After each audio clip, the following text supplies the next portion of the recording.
બ્રહ્માંડના સૌથી વિચિત્ર અને સૌથી ખતરનાક ગ્રહો વિશે જે આ બ્રહ્માંડનો સૌથી મોટો કોયડો રહ્યો છે, આજના વિડીયોમાં આપણે આવા ખતરનાક ગ્રહો વિશે જાણવા જઈ રહ્યા છીએ। ચાલો એક એલિયન ગ્રહથી શરૂઆત કરીએ। મિત્રો, આપણી પૃથ્વીથી 20 પ્રકાશ વર્ષ દૂર એક ગ્રહ છે જેને અમુક હદ સુધી હેબિટેબલ કહી શકાય અને વૈજ્ઞાનિકો માને છે કે અહીં એલિયન્સ હોવાની શક્યતા છે। આ ગ્રહનું નામ છે ગિલેસ 581c। આ ગ્રહ આપણી પૃથ્વીથી ઘણો અલગ છે। આ ગ્રહ એક લાલ તારાની આસપાસ ફરે છે, તેથી સૂર્યનો લાલ પ્રકાશ આ ગ્રહની સપાટી પર દેખાય છે અને સૌથી રસપ્રદ અને આશ્ચર્યજનક વાત એ છે કે આ ગ્રહ પોતાની ધરી પર ફરતો નથી, તેથી તેના તારાની આસપાસ ફરતી વખતે આ ગ્રહનો એક ભાગ હંમેશા તેની એક જ તરફ હોય છે। બીજો અડધો ભાગ તારા તરફ રહે છે અને બીજો અડધો ભાગ કાળા અંધકારમાં રહે છે।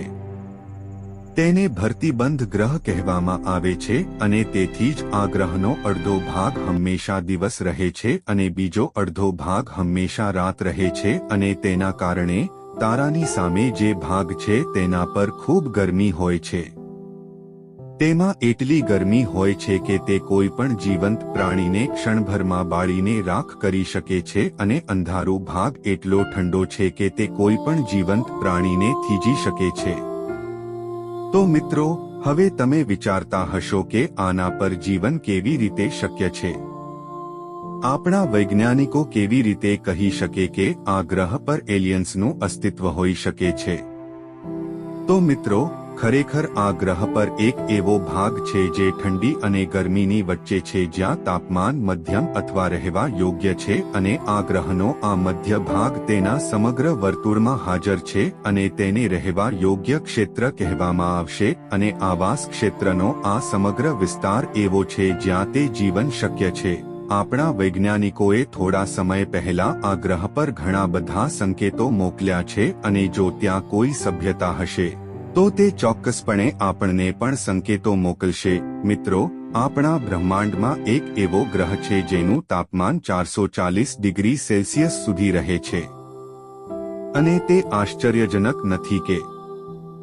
પરંતુ મોટી વાત એ છે કે આટલું ઊંચું તાપમાન હોવા છતાં આ ગ્રહ સંપૂર્ણપણે બરફથી ઢંકાયેલો રહે છે। તેનું નામ છે ગ્લિસ 436b। મિત્રો, આ ગ્રહ આપણા ગ્રહ યુરેનસ કરતાં મોટો છે અને તેના તારાની ખૂબ નજીક છે। આ ગ્રહ તેના તારાની ખૂબ નજીક છે એટલે કે તે આપણા સૂર્ય અને તેના નજીકના ગ્રહ બુધ વચ્ચેના અંતર કરતાં 15 ગણો નજીક છે। અને આ ગ્રહની સૌથી ખાસ વાત એ છે કે 440 ડિગ્રી સેલ્સિયસ તાપમાન હોવા છતાં અહીં ઠંડો બરફ જામી રહે છે અને આ ગ્રહ બરફના જાડા પડથી ઢંકાયેલો છે। હવે આટલી બધી ગરમી અને આટલું બધું વજન કેવી રીતે ભેગા થયા? તો મિત્રો, આપણે જાણીએ છીએ કે તે ત્યારે જ શક્ય છે જ્યારે પ્રવાહીના પરમાણુઓ એકબીજાની નજીક આવે અને એક બંધનની જેમ જોડાય, અને પરમાણુઓ એકબીજાની નજીક ત્યારે જ આવે જ્યારે તાપમાન ખૂબ જ નીચું અથવા તે પરમાણુઓને બળજબરીથી દબાણ કરીને નજીક લાવવામાં આવી રહ્યા છે। મિત્રો, આ ગ્રહનું વાતાવરણીય દબાણ એટલું વધારે છે કે કાર્બન મોનોક્સાઇડમાં રહેલો ઓક્સિજન તૂટીને 2 હાઇડ્રોજન પદાર્થોમાંથી પાણીના અણુઓ બનાવે છે અને આ ગ્રહનું ઊંચું તાપમાન પાણીના અણુઓને સંકુચિત કરે છે અને તેથી જ અહીં પાણી બરફના રૂપમાં રહે છે। એક એવો ગ્રહ જ્યાં કાચનો વરસાદ થાય છે। મિત્રો, આપણા બ્રહ્માંડમાં એક એવો ગ્રહ છે જ્યાં કાચનો વરસાદ થાય છે। હા, કાચના મોટા ટુકડા પડે છે। આ ગ્રહનું નામ HD 1973 છે।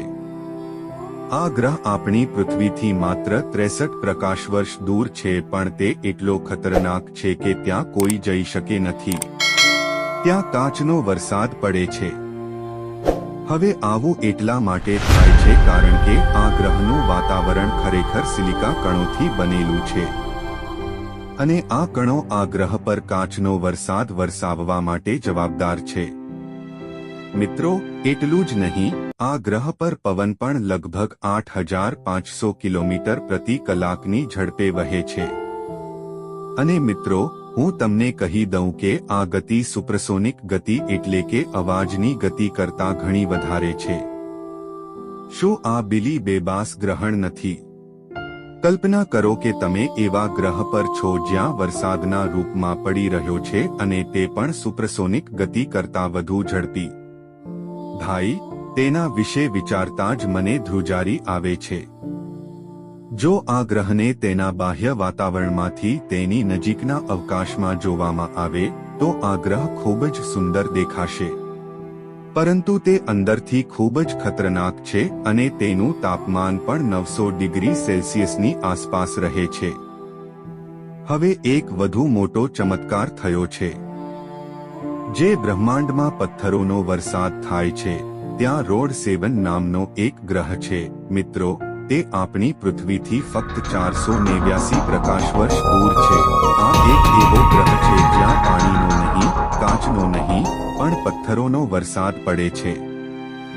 હા મિત્રો, આ ગ્રહ પર પથ્થરો વરસાદના રૂપમાં પડે છે કારણ કે અહીંનું તાપમાન 2000 ડિગ્રી સેલ્સિયસ સુધી રહે છે. અને મિત્રો, આટલા ઊંચા તાપમાનને કારણે અહીંના ધૂળના કણો પથ્થરો અને વરાળમાં ફેરવાઈ જાય છે અને જ્યારે તાપમાન 2000 ડિગ્રીથી ઓછું હોય છે ત્યારે તેનો અર્થ એ થાય કે તાપમાન જ્યારે તે પડે છે અથવા